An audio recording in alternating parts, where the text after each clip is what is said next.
un'isola verde incastonata tra mare e cielo, un manipolo di eroi pronti alla sfida e un'unica grande avventura. Benvenuti a The Secrets of Elba, il backstage. Sì? Dove sei sorridente? Se in effetti avrebbe Oh, scusa.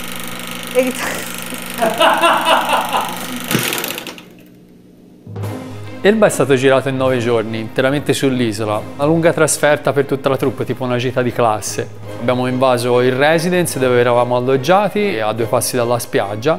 Considerate che era aprile, quindi era ancora chiuso, la stagione estiva ancora non era avviata, quindi era tutto per noi. E appena arrivati abbiamo fatto subito il punto con la troupe, e già che c'eravamo anche 2 prove con gli attori. Così. Allora, questa situazione è molto bella, è molto divertente e siamo qui per divertirci, ma anche per lavorare, perché ci abbiamo da portare a casa un di film di 30 minuti che non è una facile. Gli attori dovranno farsi un così, la troupe 3 volte tanto. Questa roba tanto non la metti in backstage. Con Guglielmo e Margherita avevamo provato una volta sola a Livorno, una settimana prima di partire, e quindi questa cosa per noi era gravissima. Un giocatore di scacchi che ha già visto lo scacco matto. I tuoi nonni non hanno mai lasciato l'Elba. Cosa c'è per l'Elba? È per questo, vero? Bella merda, c'è un sacco di conservanti. Guarda che ci fa. Aiuto! Stendere il piano di lavorazione è stato un delirio, incrociare tutte le date di disponibilità delle location, le autorizzazioni per i musei, le zone off limits da evitare in determinati giorni, perché nello stesso periodo in cui abbiamo girato c'è stato il Rally Elbano. Evento bellissimo, che attira tantissimo pubblico ma che non è proprio compatibile con l'audio in presa diretta. E allo stesso tempo però doveva essere un piano elastico per poter far fronte agli imprevisti e ai cambi di programma. Villa dei Mulini, Portoferraio. Inizieremo a girare non appena qui fuori finisce, chiudono Jurassic Park e appena ci danno 5 minuti giriamo in 5 minuti quello che dobbiamo fare una giornata. Stay tuned! All'Elba c'hanno questa particolarità: se gli chiedi quanto è lontano un posto ti rispondono sempre un quarto d'ora di macchina. Cioè è tutta un quarto d'ora di macchina per loro. Non è vero. L'Elba è più grande di quanto non si possa immaginare. No! Abbiamo appena finito di girare La fuga tra Napoleone e Sara. Adesso ci aspetta un altro set, ci dobbiamo spostare in un'altra location. Aspetta però, dove sono andati tutti?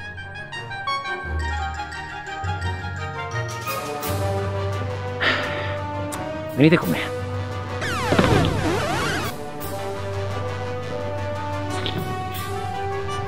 Ma no, ma qui ci sono già stati.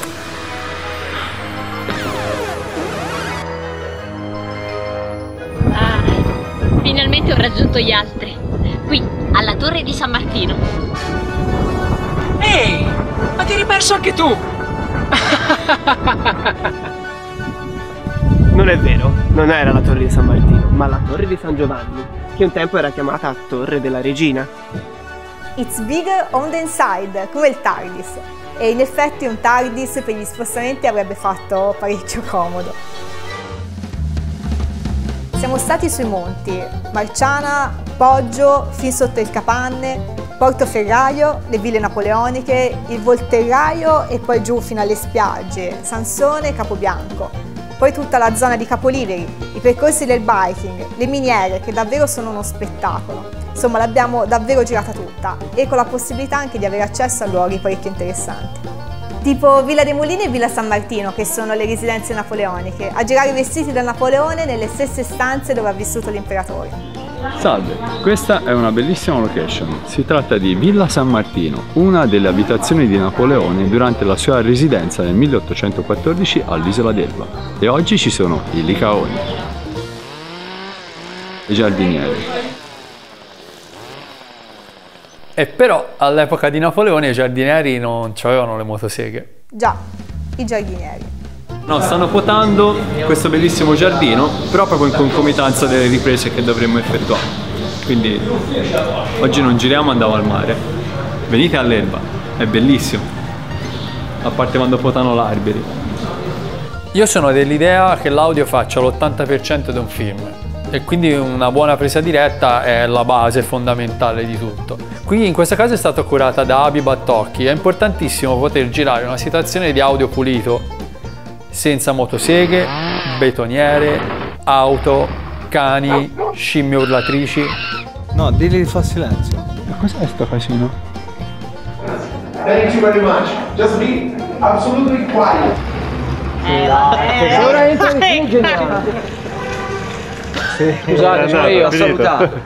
L'economia è stata riaccesa.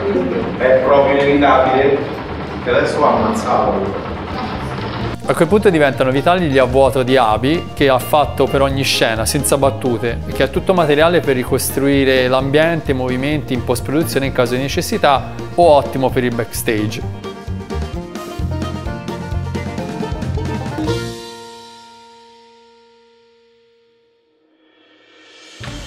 Al video volevo restituire il look del vecchio formato anamorfico per valorizzare la profondità di campo. Per me era importante avere un'estetica molto precisa, sia da un punto di vista di rimando a certi film che hanno influenzato questo video, sia da un punto di vista narrativo, per far sì che il paesaggio fosse protagonista assieme a Guglielmo e Margherita. Abbiamo cercato di lavorare molto sui colori, andando su colori molto vivaci, accesi, saturi, e molto anche sul tipo di movimento di macchina, che doveva essere fluido, elegante e morbido.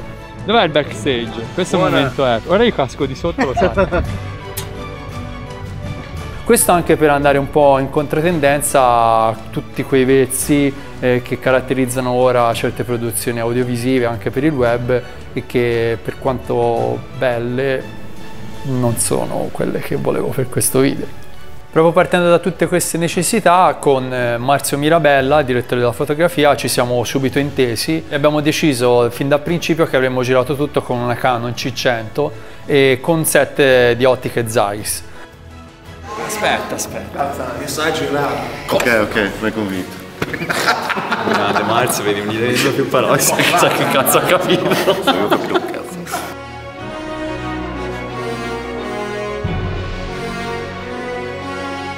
Abbiamo registrato tutto su un recorder esterno in modo da avere file di alta qualità e che ci avrebbero favorito il lavoro di post-produzione. Per l'aspetto di illuminazione, girando parecchio in esterni, abbiamo lavorato molto con la luce naturale e ci siamo portati dietro giusto alcuni bank di luce a LED a batteria molto pratici, proprio per essere trasportati e appesi praticamente dovunque. In sostanza un'attrezzatura ottima, ma essenziale da gestire agilmente con una troupe ristretta. La boy band del comparto regia e fotografia, oltre a Alessandro e Marzio, Gianluca Labruna, il domatore di stabilizzatori. Salve, siamo con Marzio e Gianluca, o Gianluca e Marzio, come vi... vabbè. E Gabriele Buonomo. Il Buonomo ha rivestito il doppio ruolo di attore e macchinista, perché è bello ma anche efficiente. Scherzi a parte, no, avere il Goodman sul set è davvero una sicurezza. Non ne usciremo mai vivi.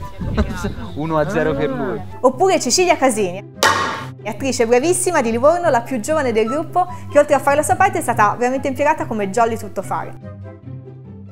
Presente il regista di questa sequenza. Mentre corrono gliela giri così lentamente, quando è finito la rotazione, assecondando la rotazione, lui crolla. Ma anche Sfascia da Foligno era presente con molteplici ruoli. Carissimo amico e regista a sua volta, è autore del lungometraggio I Wreck You. Ha fatto da consulente creativo, aiuto regia, attore e supporto morale. Questa è una produzione low budget. Quando non avete a disposizione sacchetti di sabbia per ancorare gli stativi, c'è Sfascia. Che è un uomo di sabbia. Che figata, vai! Gli attori si sono adattati veramente alle peggiori condizioni, cambiandosi in auto, per strada, dove capitava. Perché vedete, andare a caccia di Predator non è un mestiere così facile come sembra. Riconoscono il calore del corpo, per questo bisogna ricoprirsi di fango. Sfascia per esempio direttamente nella piazzetta di Poggio, trasformato nell'incappucciato grazie a chilate di argilla abilmente cazzolate da Irene. Immaginatevi un orco di 2 metri in tunica nera e con gli occhi spiritati. È bello destabilizzare la quiete di un piccolo paese con una rissa padellate. Stop. Che botta.